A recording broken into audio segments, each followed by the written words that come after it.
तो अगली खबर की तरफ लिए चलते हैं जो राजधानी दिल्ली से सामने आ रही है, जहां पदयात्रा के दौरान केजरीवाल पर हमला हुआ था। युवक ने अरविंद केजरीवाल पर दरअसल स्प्रिट फेंक दिया था। युवक के दूसरे हाथ में माचिस बताई जा रही थी। सुरक्षा बलों ने युवक को हिरासत में ले लिया था। दरअसल दिल्ली के पूर्व मुख्यमंत्री और आम आदमी पार्टी के राष्ट्र संयोजक की सुरक्षा में चूक का मामला है ये पूरा।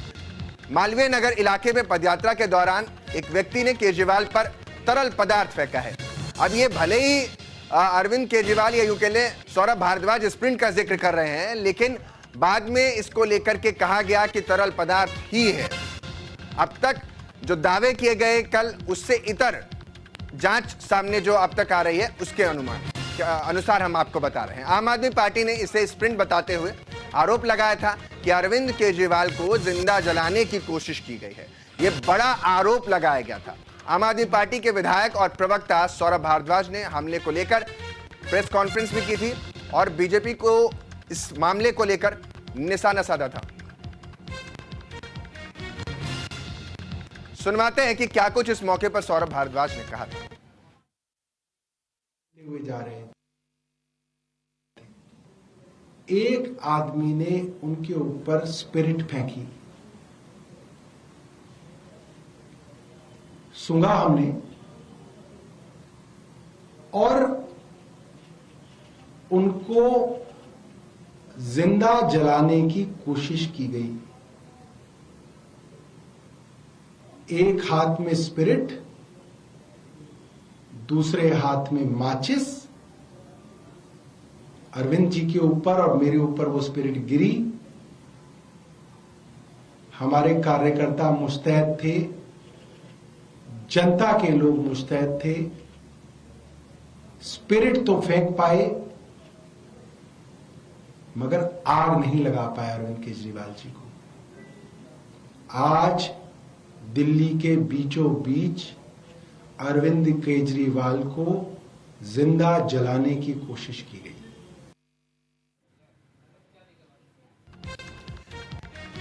सौरभ भारद्वाज का ये सीधा आप आरोप सुन रहे हैं। कह रहे हैं कि हमले को लेकर प्रेस कॉन्फ्रेंस उन्होंने की थी और बीजेपी पर निशाना साधा।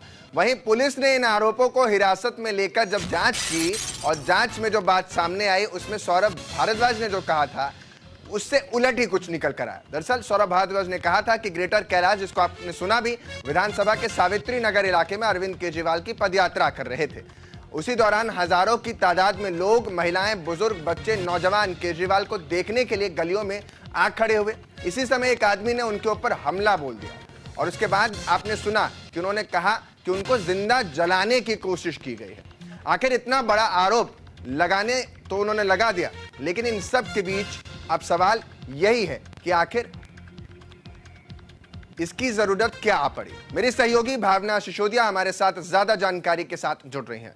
भावना, कल का जो दृश्य था वो बड़ा ही नाटकीय घटनाक्रम हुआ। इधर एक तरफ सौरभ भारद्वाज कह रहे हैं कि जलाने की कोशिश हुई और जो दूसरा पुलिस की तरफ से बयान या यूं कह ले पुलिस की तरफ से जो सामने आया उसमें कहा गया कि ये तो पानी था। जी जरूर, देखिए कल आम आदमी पार्टी के राष्ट्रीय संयोजक अरविंद केजरीवाल ग्रेटर कैलाश में पदयात्रा कर रहे थे। उसी समय अरविंद केजरीवाल के ऊपर एक युवक आता है और हमला करता है। बताया जा रहा है कि जो अरविंद केजरीवाल के ऊपर हमला किया गया, ग्लास में पानी था, लेकिन आम आदमी पार्टी लगातार ये आरोप लगा रही है कि ग्लास में पानी नहीं, थिनर था और एक हाथ में माचिस थी। जहां एक तरफ विधानसभा चुनाव नजदीक है, उसको लेकर दिल्ली के पूर्व मुख्यमंत्री अरविंद केजरीवाल, आम आदमी पार्टी के राष्ट्रीय संयोजक अरविंद केजरीवाल लगातार दिल्ली की जनता के बीच जा रहे हैं। वहीं 25 नवंबर से अरविंद केजरीवाल द्वारा रेवड़ी पर चर्चा कैंपेनिंग की शुरुआत भी की गई थी और भाजपा के कारनामों को लेकर दिल्ली की जनता के बीच जाने की बात कही गई थी। तो उसी कड़ी में कल जब ये यात्रा चल रही थी तो उस समय अरविंद केजरीवाल के ऊपर हमला हुआ। हमले के दौरान जिस शख्स ने अरविंद केजरीवाल के ऊपर पानी फेंका था, कहीं ना कहीं उसे गिरफ्तार कर लिया गया, लेकिन साफ तौर पर यह बताया जा रहा है कि वो भाजपा का कार्यकर्ता है। आम आदमी पार्टी ने इसको लेकर प्रेस कॉन्फ्रेंस करी। खुद ग्रेटर कैलाश के विधायक सौरभ भारद्वाज ने प्रेस कॉन्फ्रेंस करी और आरोप लगाया कि ये पानी नहीं, एक हाथ में थिनर था और एक हाथ में माचिस थी, जिसमें अरविंद केजरीवाल के ऊपर भाजपा के कार्यकर्ता ने हमला किया। थिनर तो फेंका गया, लेकिन कहीं ना कहीं वे माचिस से अरविंद केजरीवाल को जला नहीं पाया। एक तरीके से सीधा सीधा आरोप भाजपा के ऊपर लगाया जा रहा है कि कहीं न कहीं अरविंद केजरीवाल के ऊपर जानलेवा हमला किया गया है और ये तस्वीरें भी सामने आई हैं।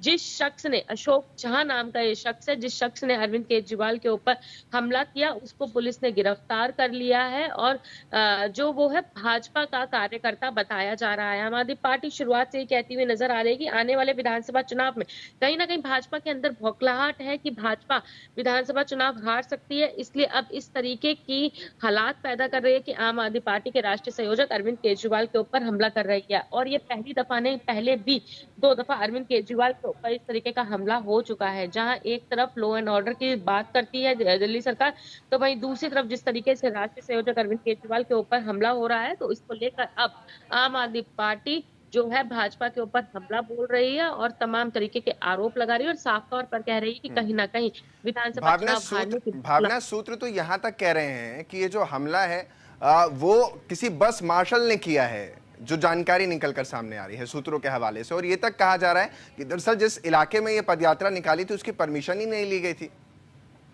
जी देखिए, जो जानकारी सामने आ रही है, अभी पुलिस की तरफ से इसको लेकर कोई ऑफिशियली बयान सामने नहीं आया है कि आखिरकार कौन ये शख्स है, क्या काम करता है। लेकिन एक पोस्टर जो है, फेसबुक प्रोफाइल की एक फोटो सामने आई है जिसमें इस शख्स का नाम अशोक झा सामने आ रहा है और साफ तौर पे जो प्रधानमंत्री नरेंद्र मोदी हैं उनके साथ फोटो लगी हुई आ रही है। तो मतलब सीधा सीधा दर्शाया जा रहा है कि भाजपा का कार्यकर्ता है।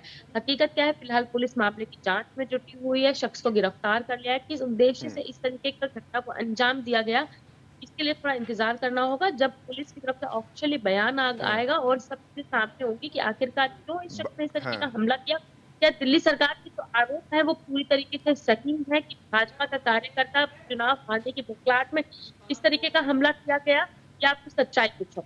पानी से भले ही इंसान न जले, लेकिन कहीं ना कहीं सियासत जरूर आग पकड़ लेती है और यही वजह है कि दिल्ली में देखने को भी मिल रहा है।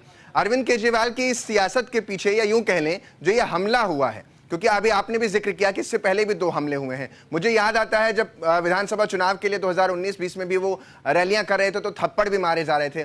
बीजेपी इसको लेकर के भावना लगातार ये कहती है कि ये एक तरीके से खुद को विक्टिम पॉलिटिक्स, विक्टिम कार्ड खेलते हैं, खुद को एक तरीके से खुद को ही दिखा देते हैं कि देखिए हम ही सबसे ज्यादा परेशान है, हमारे साथ ही सब कुछ हो रहा है। क्या इससे असर पड़ता है वाकई सियासत में? जी देखिए, ये बात बिल्कुल सही है कि जब इस तरीके के हमले होते हैं तो कहीं ना कहीं सियासी पारा पूरी तरीके से गर्मा जाता है। आम आदमी पार्टी भाजपा के ऊपर आरोप लगाती है और भाजपा कहीं ना कहीं आम आदमी पार्टी के ऊपर इस तरीके के आरोप लगाती है कि ये जो घटनाक्रम है ये अरविंद केजरीवाल या आम आदमी पार्टी खुद करा रही है। लेकिन इसमें अगर देखा जाए तो पहले भी जब अरविंद केजरीवाल के ऊपर हमला हुआ था तो कहीं ना कहीं वो भी भाजपा के कार्यकर्ता ही निकले थे। लगातार आरोप प्रत्यारोप का दौर तो शुरू रहता है, लेकिन ये बात जरूर कही जा सकती है कि जिस तरीके से चुनाव नजदीक आते ही अरविंद केजरीवाल के ऊपर इस तरीके के हमले होते हैं तो कहीं ना कहीं आम आदमी पार्टी साफ तौर पे कहती हुई नजर आती है कि भाजपा की बौखलाहट है। वहीं दूसरी तरफ अगर भाजपा की बात की जाए तो भाजपा पूरे दावे से कहती हुई नजर आ रही है कि कहीं ना कहीं आगे आने वाले विधानसभा चुनाव में अरविंद केजरीवाल को करारी हार का सामना करना पड़ेगा।